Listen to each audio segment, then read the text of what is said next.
Welcome to Vithi news. లక్ష్యం సమాజితం. నేను మీ సాయి సుధా. పనిలో ఫైర్ బ్రాండ్ ముక్కుపిండి మరి ₹1 కోటి వసూలు చేసింది. సదరన్ రైల్వేలో చీఫ్ టికెట్ ఇన్స్పెక్టర్ గా పనిచేస్తున్న రోసలిన్ అరోఫియా మేరీ టికెట్ లేని ప్రయాణికులు నిబంధనలు పాటించని ప్యాసింజర్ల నుంచి రోసలిన్ ₹1 కోటి జరిమానాలు వసూలు చేసింది.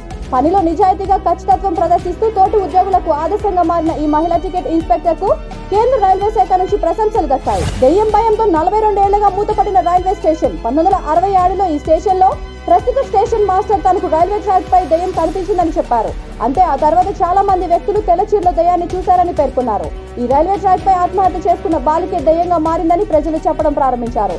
ఆపై రైల్వే మొత్తం 42 సంవత్సరాల పాటు దీనిని మూసివేయాల్సి వచ్చిందని అన్నారు.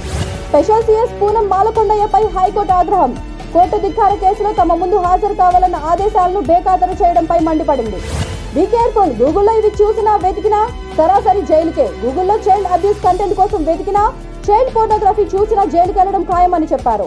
తమ వక్రబుద్ధిని మార్చుకోకుండా పదే పదే గూగుల్లో ఈ కంటెంట్ కోసం వెతికితే చట్టం ముందు దోషిగా నిలబడడం తప్పదని నేషనల్ క్రైమ్ రికార్డ్స్ బ్యూరో హెచ్చరించారు. నాకు నమ్మకం లేదు, నేను రాను. సీట్కు బండి సంజయ్ లేఖ. తనకు సీట్ పై నమ్మకం లేదని, సీట్ను తాను విశ్వసించడం లేదని లేఖలో బండి సంజయ్ పేర్కొన్నారు. తన దగ్గరున్న సమాచారాన్ని సీట్కు ఇవ్వదలుచుకోలేదన్నారు. తెలంగాణలో first aid training centre. Mining engineering association of India వారి ప్రత్యేక చొరవతో దేశంలో తొలిసారిగా ఇంజనీర్స్ అసోసియేషన్ కార్యాలయంలో ఫస్ట్ ఎయిడ్ ట్రైనింగ్ సెంటర్ ను నిర్వహించడానికి అనుమతి లభించడం విశేషం. హోటల్లో బిర్యానీ తిని 12 మందికి అస్వస్థత. హోటల్ సీజ్ చేసిన అధికారులు. హైదరాబాద్ సనత్ నగర్ లోని ఓ హోటల్లో మటన్ బిర్యానీ తిన్న 12 మంది అస్వస్థతకు గురయ్యారు.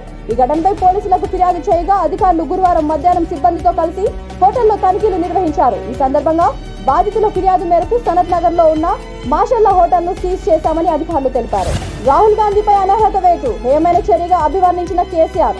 కాంగ్రెస్ ముఖ్య నేత రాహుల్ గాంధీపై లోక్సభ అనర్హత వేటు వేయడాన్ని తెలంగాణ ముఖ్యమంత్రి బీఆర్ఎస్ అధ్యక్షుడు కేసీఆర్ తీవ్రంగా ఖండించారు. ఆలయంలో అడుగడుగున పాములు, అమ్మవారి రూపంలో దర్శనం, పోటెత్తిన భక్తులు. మహబూబాబాద్ జిల్లాలో 4 రోజుల పాటు ఉగాది పర్వదినం ఘనంగా జరిగే కొండాలమ్మ జాతర వైభవంగా జరుగుతోంది. ఉగాది రోజున 3 అమ్మవార్లు 3 పాముల రూపంలో దర్శనమిస్తారని ఇక్కడ భక్తులు ప్రగాఢ విశ్వాసం. ఎప్పటిలాగే ఈసారి కూడా అమ్మవారు పాముల రూపంలో భక్తులకు దర్శనమిచ్చారు. పెద్ద సంఖ్యలో భక్తులు తరలివచ్చి అమ్మవార్లను దర్శించుకున్నారు. ఆలయ క్యూ లైన్ లోకి దుర్గంధపు నీరు, భక్తుల తీవ్ర ఇబ్బందులు. శ్రీశైలం దేవస్థానంలో అభిషేక సేవాకర్తలు ప్రవేశించే ఆలయ క్యూ లైన్ లోకి దుర్గంధపు నీరు వచ్చి చేరుతోంది. దీంతో ఆ ప్రాంతమంతా భరించలేని వాసన వెదజల్లుతోంది.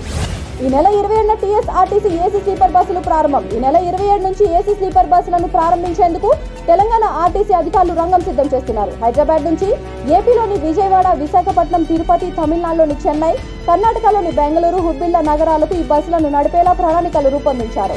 పవన్ సాయి ధరమ్ తేజ్ మూవీ విడుదల తేదీని ప్రకటించిన చిత్ర బృందం. ఈ మూవీని 28 జూలై 2023వ తేదీన థియేటర్లలో విడుదల చేయనున్నట్లు ఈ మూవీ బృందం తాజాగా అధికారికంగా ప్రకటించింది. ఈ మూవీని పీపుల్స్ మీడియా ఫ్యాక్టరీ బ్యానర్ వారు నిర్మిస్తున్నారు. ఈ సంస్థ తాజాగా సోషల్ మీడియా ద్వారా ఈ మూవీ విడుదల తేదీని ప్రకటించింది. ఇక సిగ్నల్స్ ఫ్రీగా ఎల్బీ నగర్ కూడలి. నేడు మరో పై వంతెన అందుబాటులోకి. ఎల్బీ నగర్ లో శనివారం సాయంత్రం నుంచి మరో పై వంతెన అందుబాటులోకి రానుంది. వనస్థలిపురం దిల్షుక్ నగర్ మార్గంలో ఎల్బీ నగర్ కూడలి వద్ద నిర్మించిన పై వంతెనను మంత్రి కేటీఆర్ సాయంత్రం 4 గంటలకు ప్రారంభించనున్నారు. ఇకపై ఆన్లైన్ లోనే అన్ని టీఎస్పీఎస్సీ పరీక్షలు. ప్రశ్నాపత్రాలు లీకేజీ ఘటనతో ఇకపై అన్ని పరీక్షలు కంప్యూటర్ బేస్డ్ టెస్ట్ పద్ధతిలో నిర్వహించడానికి టీఎస్పీఎస్సీ కసరత్తు చేస్తున్నది. రంజాన్ ఉపవాస దీక్షలు షురు. రంజాన్ మాసం శుక్రవారం నుంచి ప్రారంభమైంది. తెల్లవారుజామున 4:55 ముస్లింలు సహర్తో ఉపవాస దీక్షలు ప్రారంభించారు. సాయంత్రం 6:34 ఇఫ్తార్తో ఉపవాస దీక్ష విరమించారు. సోషల్ మీడియాలో సందడి చేస్తున్న మళ్లీ పెళ్లి. ఆ మధ్య నరేష్ పవిత్రుల పెళ్లికి సంబంధించిన ఒక వీడియోను షేర్ చేసినప్పుడు అది నిజమైన పెళ్లి అనుకున్నారంట. ఇప్పుడు దానికి కొనసాగింపుగా వీరిద్దరు కలిసి నటిస్తున్న మళ్లీ పెళ్లి మూవీకి సంబంధించిన ఒక టీజర్ ఇప్పుడు సోషల్ మీడియాలో షేర్ చేస్తోంది.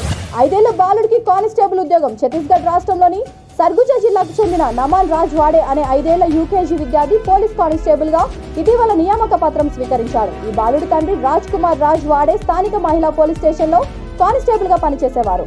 విధుల నిర్వహణ క్రమంలో కొద్ది రోజుల క్రితం రోడ్డు ప్రమాదంలో ఆయన మరణించారు. పోలీస్ శాఖ నిబంధనల ప్రకారం కారుణ్య నియామకం కింద నమాన్ రాజ్ వాడే నియామకానికి నిర్ణయం తీసుకున్నట్లు సర్గుజా జిల్లా ఎస్పీ భవానా గుప్తా తెలిపారు.